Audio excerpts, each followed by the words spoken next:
গ্রামে কি হচ্ছে কিছু শুনেছিস নাকি? গ্রামে যে আজব আজব অনেক কিছুই ঘটে চলেছে, আমরা যে অনেক কিছুই জানি না। এবার কি ঘটেছে সেটা কি তুই জানিস? এটা আমাকে বল। আমি তো কিছুই জানি না, তুই আবার জানলি কি? লজ্জা লজ্জা, গ্রামের ছেলে হয়ে আমার আগে অবশ্যই এ খবরটা তোর কাছে থাকা উচিত ছিল। আমি কই তোর কাছ থেকে জানবো তা নয়, তুই নিজেই জানিস না, আমার তোকে বলতে হচ্ছে। এখানে লজ্জার কি আছে? ছেলে হয়েছে বলে গ্রামের সকল খবরাখবর আমার রাখতে হবে এমন কোনো কথা নয়। আমি আমার পড়াশোনা নিয়ে ব্যস্ত থাকি, এসব কিছু আমার মাথার মধ্যে নেই। তোর মাথার মধ্যেই সবসময় আজে বাজে খবর থাকে। আরে আজে বাজে কিছু না, গ্রামে বিশাল বড় একটা ঘটনা ঘটে চলেছে, আমরা তার কিছুই জানি না। গ্রামে সবাই বলা বলি করছে, সেখান থেকেই আমি জানলাম। আচ্ছা ঠিক আছে, বুঝেছি, অনেক বড় ঘটনা হয়ে গেছে। এখন তুই বল, কি সেই ঘটনা? শুনেছি গ্রামে নাকি বিশাল বড় একটা সস্তা বাজার বসেছে, তা আবার মাটির নিচে সুড়ঙ্গে। বলিস কি রে? তাহলে তো একবার গিয়ে সেখানে দেখতে হয়। রাতে বসে রে, দিনে সেখানে কিচ্ছু নেই। আচ্ছা ঠিক আছে, এখন ক্লাসে চল, সময় করে সেখানে যাব।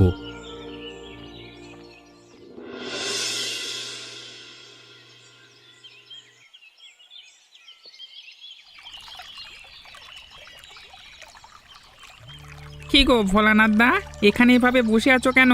আজকে কি মাছ ধরতে যাবে না নাকি?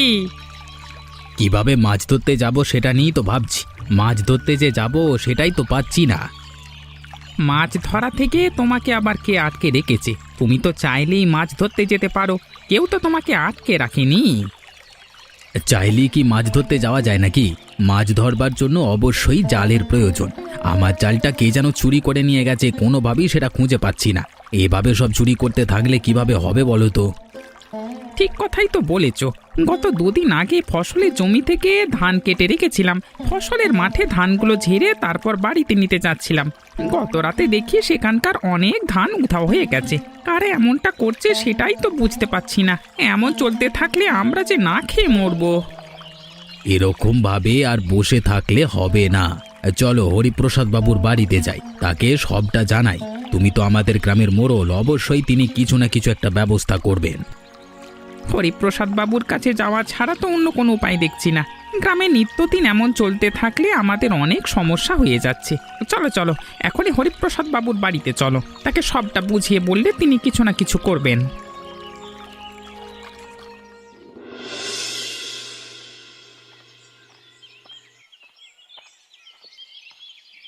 রমেশ আর ভোলানাথ আজকে দুজনে একসাথে আমার বাড়ির উপর হঠাৎ করে কি মনে করে? বড় বিপদে পড়ে আপনার এখানে এসেছি বাবু, আপনি আমাদের দয়া করে একটু সাহায্য করুন। আমি আগেই বলে রাখছি, আমার কাছে কোনো টাকা পয়সা নেই। তোমরা দয়া করে আমার কাছে টাকা পয়সা চেও না, তাহলে কিন্তু লজ্জিত হবে। আমি চাই না তোমরা টাকা পয়সা চেয়ে আমার কাছে লজ্জিত হও।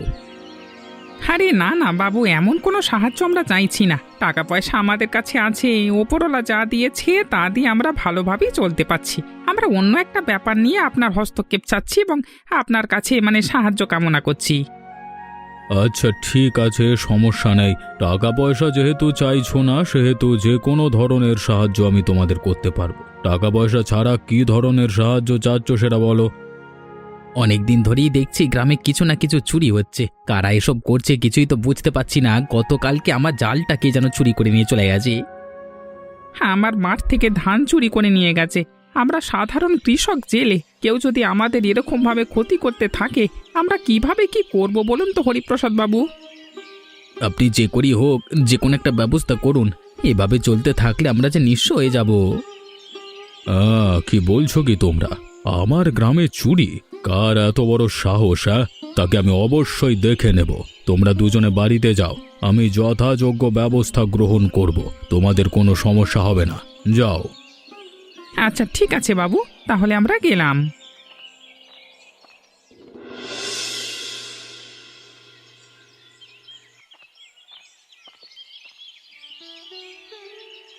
আরে লক্ষ্মীনাথ বাবু যে, আপনার না গতকাল আসবার কথা, একটা দিন দেরি করে আসলেন কেন?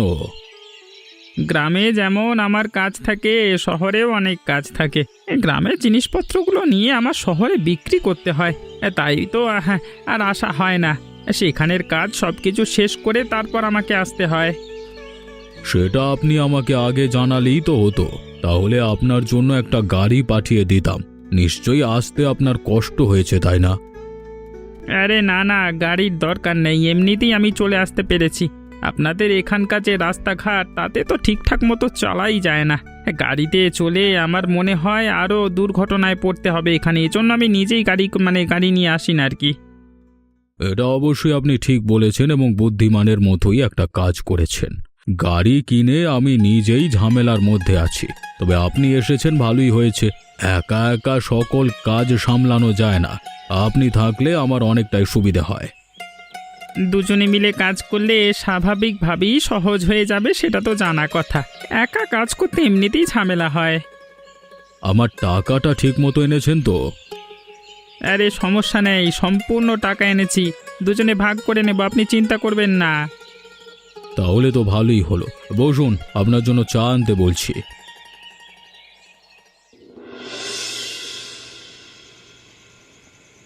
দেখলি অমিত, তোকে আমি যেটা বলেছিলাম এখন সেটা নিজের চোখে দেখ। তখন তো তেমন একটা আমার কথা তুই পাত্তা দিচ্ছিলি না, এখন দেখলি আমার কথাটা কতটা গুরুত্বপূর্ণ ছিল। এখানে এত গুরুত্বপূর্ণ কি ব্যাপার আছে সেটাই তো আমি বুঝতে পারছি না। মাটির নিচে গুহার মধ্যে সস্তা একটা বাজার বসেছে, ভালোই হয়েছে। শুনেছি এখানে গ্রামের সবাই নাকি সস্তা দামে সবকিছু কিনতে পাচ্ছে। আমরাও তো সেটা দেখবার জন্য এসেছি। ভেতরে গিয়ে যদি সস্তা দামে জিনিসপত্র পাই তাহলে তো আমরাও কিনবো। হঠাৎ করে গ্রামের মধ্যে একটা গুহার মধ্যে সস্তা দামের জিনিসপত্র বিক্রি হচ্ছে, ব্যাপারটা কেমন অদ্ভুত নয়?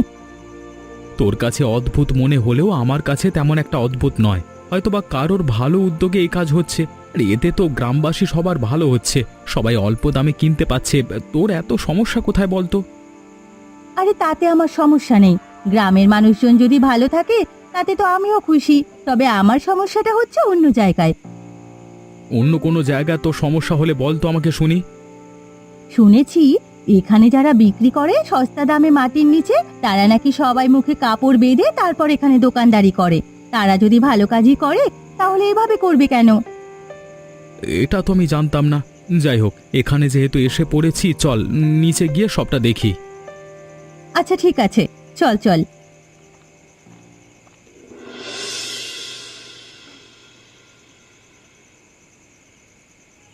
একটু সাবধানতা অবলম্বন করবেন লক্ষ্মীনাথ বাবু।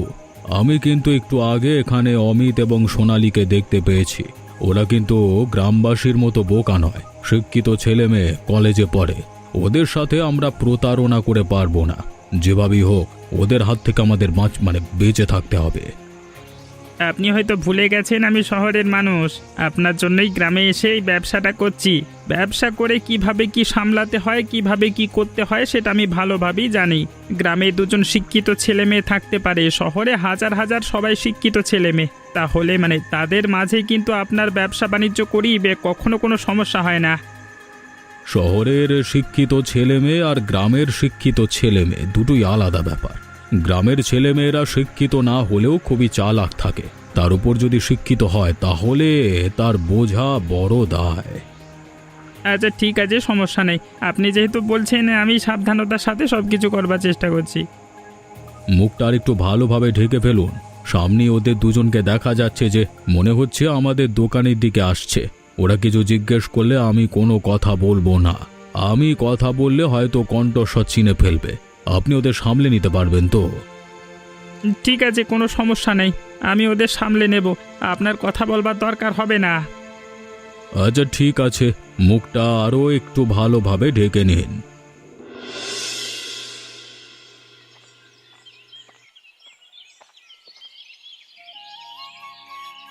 কি গো ভোলানাথ দা, তুমি এখানে বসে আছো, আমি ওইদিকে তোমাকে খুঁজে বেড়াচ্ছি। তুমিও আছো আজও মানুষ বটে। সবার প্রথমে আগে আমাকে বাড়িতে খুঁজবে তুমি, তা না করে সবার আগে আমাকে গিয়ে নদীর ঘাটে খুঁজে আসো। তুমি হচ্ছ জেলে মানুষ, বাড়ির চেয়েও নদীর ঘাটে বেশি থাকো, সেই জন্যই তো আমি সেখানে খুঁজতে চাই। আচ্ছা ঠিক আছে, সেসব কথা বাদ দাও। এখন কি জন্য তুমি আমাকে খুঁজছিলে সেটা বলো। আমার সাথে একটা অবাক কাণ্ড ঘটেছে, সেটা তোমাকে জানানোর জন্যই আসলাম। তোমার সাথে আবার কি কাণ্ড ঘটলো? এদিকে আমি নিজেই তো ঝামেলার মধ্যে আছি। আমারটা পরে বলবো, তোমার কি হয়েছে সেটা আগে বলো। গতকাল রাতে তুমি আর আমি দুজনে মিলেই তো সস্তা বাজারে গেলাম মাটির নিচে, সেখান থেকে চাল ডাল কিনে নিয়ে আসলাম। দুপুরে যখন গিন্নি রান্না করতে যাচ্ছিল তখন সেখানে দেখে সেখান থেকে অনেক চাল ডাল উধাও। রাতে আমরা যেগুলো দেখেছি তার অর্ধেক পরিমাণও নেই। কিভাবে কি হলো সেটাই তো বুঝতে পারছি না। এই যে ব্যাগ এনেছি সেটা তো কোথাও ছেঁড়া নেই, কি কিছুই তো বুঝতে পারলাম না।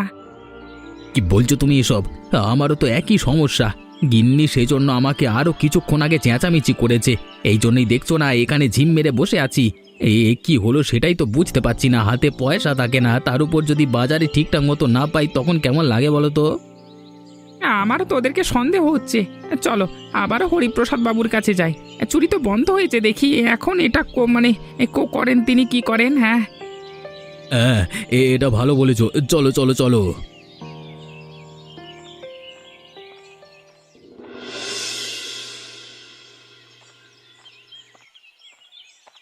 কি গো রমেশ ও ভোলানাথ, আজকে আবার হঠাৎ করে তোমরা এখানে? আমাদের সেই কাজ নিয়ে তো আমি কাজ করছি। কদিন ধরে গ্রামের আগের মতো চুরি ডাকাতি হচ্ছে না, তাহলে আবার কেন? আপনাকে বলবার পর থেকে তেমন একটা চুরি হচ্ছে না, তবে যে একদম থেমে আছে তেমনটা নয়। সেসব আমাদের প্রধান কথা নয়। আমরা ওনারা জিনিস নিয়ে আপনার কাছে এসেছি। আচ্ছা ঠিক আছে, কি জিনিস নিয়ে এসেছো তাড়াতাড়ি বলো। আপনি তো জানেন আমাদের গ্রামে মাটির নিচে একটা সস্তা বাজার বসে। আমরা সেখান থেকে কেনাকাটা করি, কিন্তু বাড়িতে গিয়ে সব জিনিসপত্র ঠিকঠাক মতো পাই না। সেখানে কারা এমনটা করছে আপনি যদি সেখানে কি একটু দেখতেন। তোমাদের এই কথা আমি কোনোভাবেই বিশ্বাস করতে পারলাম না। আমি নিজেই তো সেখান থেকে কেনাকাটা করি, কই কখনো তেমনটা তো হয়নি। মানুষের একটা সমস্যা আছে না, যত পায় তত চায়। সস্তায় জিনিস পেয়েছে, এখন আবার সেটা নিয়ে অভিযোগ করছে। এদেরকে আসলে সেই বাজারে যেতে দেওয়া উচিত নয়। আমার সারাদিন অনেক কাজ আছে, তোমাদের এসব বেহুদা জিনিসের ওপরে প্রতিদিন আমি পড়ে থাকতে পারবো না। একটা লোক এসেছে শহর থেকে, তাকে একটু সময় দিচ্ছি, গল্প করছি, আর সেখানেও তোমরা এসে হাজির। এরপর থেকে বাড়িতে আসা কিন্তু বন্ধ করে দেবো বলে দিচ্ছি। যাও এখান থেকে, এক্ষুনি চলে যাও।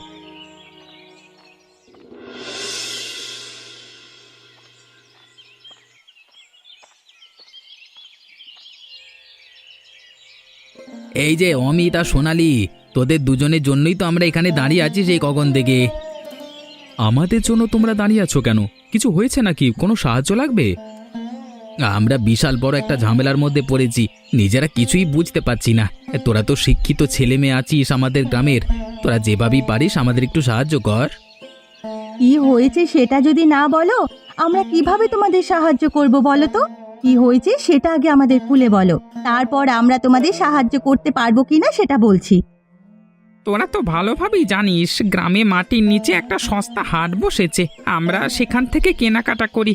কদিন আগে আমাদের জিনিসপত্র চুরি হচ্ছিল, এখন দেখি সেখান থেকে যে জিনিসপত্র ক্রয় করে আনছি সেগুলো বাড়িতে এসে দেখতে পাচ্ছি না। সেখানে কোনো ঝামেলা আছে, তোরা একটু দেখবি। হিরে অমিত, তখন আমি বলেছিলাম না, দেখ তো আমার কথাই এখন সত্যি হতে চললো। আমিও তো সেটাই দেখছি। যাই হোক, তোমরা চিন্তা করো না, পুরো ব্যাপারটা আমরা ভালোভাবে দেখাশোনা করব, তোমাদের জানাবো। হ্যাঁ, তোমরা এখন যাও।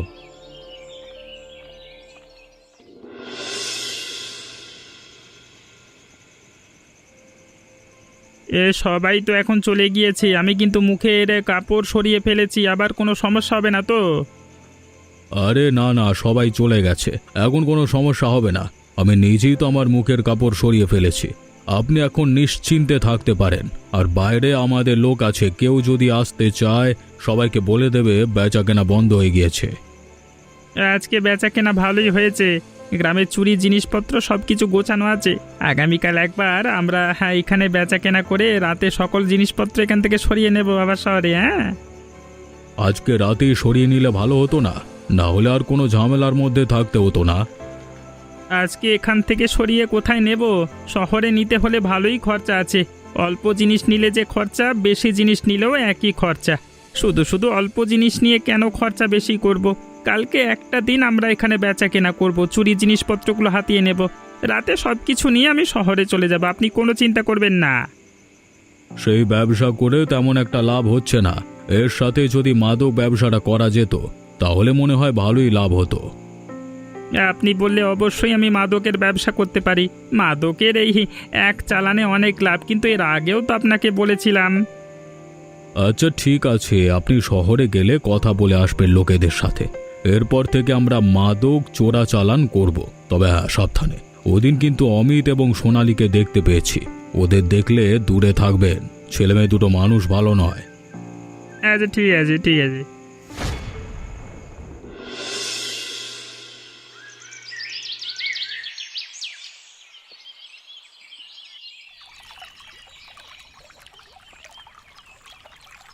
ওই যে সোনালি অমিত আসছে। হ্যাঁ, আমার ধারণা ওরা কোনো ভালো খবর নিয়ে এসেছে, দেখি কি বলে।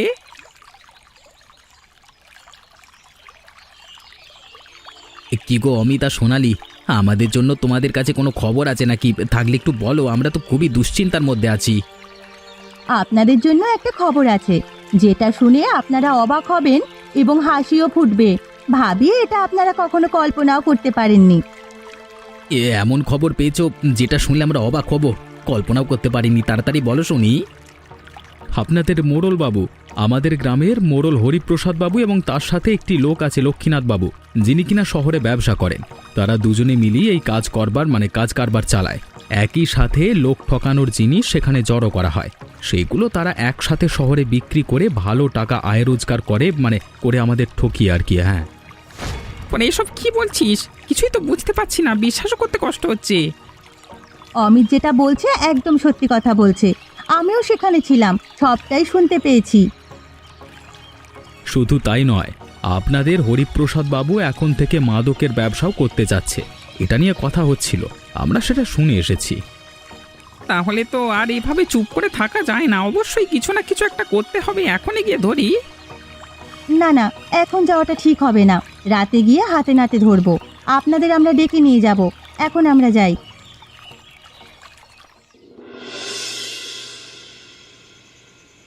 জিনিসপত্র যা নেওয়ার দরকার ছিল সব কিছু আমার লোকজনেরা সঠিকভাবে গুছিয়ে দিয়েছে। আপনার আর কোনো চিন্তা নেই, আপনি সব কিছু সুন্দরভাবে নিয়ে যেতে পারবেন।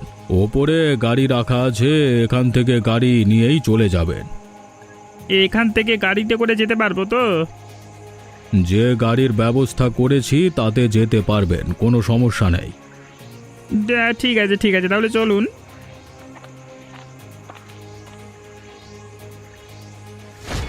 আহা, আপনি এভাবে চলে গেলে হবে? আরে আমাদের গ্রামের এত উপকার করছেন, এভাবে চলে যাবেন? আরে না না, দুজনেই তো আমাদের গ্রামের জন্য অনেক কিছু করেছে, ঢের উপকার করেছে। তাদের দুজনের ভালোভাবে খাতিরদারি তো করতেই হবে। তোমরা সবাই এখানে কি করছো? আমরা সবাই এখানে কি করছি সেসব জেনে আপনার কোনো কাজ নেই। আপনি যে কি করছেন তা তো আমরা সবাই জেনে গেছি। আপনার যে কি হবে সেটা আপনি ভাবুন, সাথে আপনার এই লক্ষ্মীনাথ বাবুরও। আমি কিছু জানি না, আমার কোনো দোষ নেই। হরিপ্রসাদ বাবু আমাকে শহর থেকে খবর দিয়ে এনেছেন, ইনি আমাকে দিয়ে সমস্ত কাজ করিয়েছেন। সকল কাজ যদি আমি করাই এতদিন, তাহলে আপনি আমার চেয়ে ভাগে বেশি নিলেন কেন?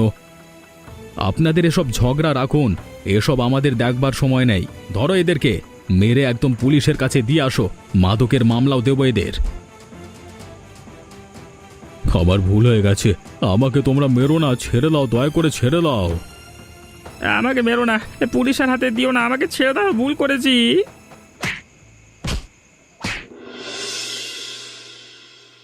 আমাদের গ্রামে কি কাণ্ড হয়েছে তা আপনারা ভালোভাবেই জানেন। আমরা যদি সঠিক সময়ে এসব না জানতে পারতাম, অনেক ক্ষতি হয়ে যেত।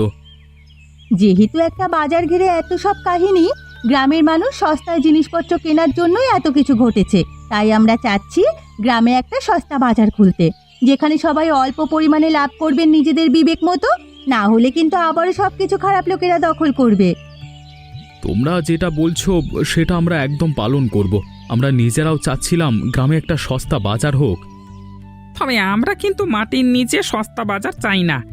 রাতের কোনো বাজারের দরকার নেই আমাদের। আমরা চাই গ্রামের সবার সামনে মিনি বাজার বসুক এবং গ্রামের সবাই দেখে শুনে সব কিছু কিনে নিক।